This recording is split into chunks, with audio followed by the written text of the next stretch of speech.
Sherlock Holmes, the great detective, solving crime since 1880s when he first appeared in Conan Doyle's A Study in Scarlet, till today where he's still recognised mainly through the BBC TV series Sherlock. So, who is Sherlock Holmes and how do we recognise him? Sherlock Holmes is a fictional detective who uses the power of logic and observation to solve crimes. From his wardrobe, power of detection, his flatmate John Watson, even down to his housemaid Mrs. Hudson, have greatly shaped how we recognise Sherlock Holmes in this modern age. Each of these aspects contribute to the characterisation of Sherlock. So without these features, would we recognise him? In Conan Doyle's A Study in Scarlet, many of Sherlock's recognisable features did not exist to the extent they do today. So if Conan Doyle's Sherlock was so different from today, how have the stories of Sherlock Holmes kept the interest of so many? Over the years, adaptations of Sherlock Holmes have come about in a variety of ways. From stories, blogs, movies, TV series, even games played on your mobile phone. Each adaptation is told differently due to the technology advancement over time.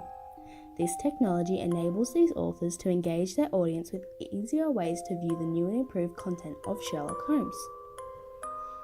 The BBC series is one of the great examples of how technology has been used to retell the story. The series Sherlock first premiered in July 2010 and since then has captured and kept the attention of so many over the years. The BBC series is one of the many mediums to bring Sherlock Holmes to life. What brings him to life is the use of different techniques that capture the attention of the audience early on. This includes the use of music, subtitles, settings, sounds, dialogue, humour and camera angles. These elements add to the mystery of the storyline and create an in-depth look at Sherlock Holmes and his associates. One visual technique that plays a large part in shaping and establishing the other features would be camera angles. Camera angles are also used considerably in the characterization of Sherlock Holmes and John Watson. One scene that demonstrates the effect of camera angles on characterization is the taxi scene of episode 1, A Study in Pink. This is the first time we see Sherlock Holmes explain how he came to one of his conclusions, this time about John. At the beginning of the scene, we are led to believe that Sherlock is alone in the taxi, the camera being framed to be off-centre, focusing on the upper half of Sherlock's body.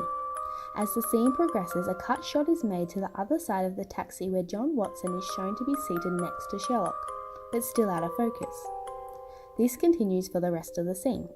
One character will be obscured by either the focus of the camera or where the camera is positioned, while the other is seen more clearly. Throughout this scene, the separation between Sherlock and John is clearly evident. By using the reflections of lights and buses, as well as the parts of taxis as dividing lines, we see how this is reflected in their relationship at the present time. They are seen together but not as a unit. Another use of technology that has told this story of Sherlock is the use of John Watson's blog on the internet. This blog is available to the public and looks more closely at John Watson rather than Sherlock. It is set out as any blog would, with different entries, photos, comments of people known to John, as well as links to other related Sherlock websites. The use of this blog creates a personal connection from the audience to the character John Watson. It gives the audience a chance to see John's feelings and thoughts about Sherlock and the situation he puts John in. They do this by allowing the audience the choice of where they would like to go next on the blog. By doing this, we see in detail the characterization of John, along with another way of viewing the story. Both the BBC series and John Watson's blog show us how technology allows authors to engage audiences in different ways. Through different techniques and technology, the audience can explore the ways of Sherlock Holmes through their own choice but still relevant to the storyline. With the new technology used, we can see how the authors have enabled readers to engage in murder mysteries in new and more active ways.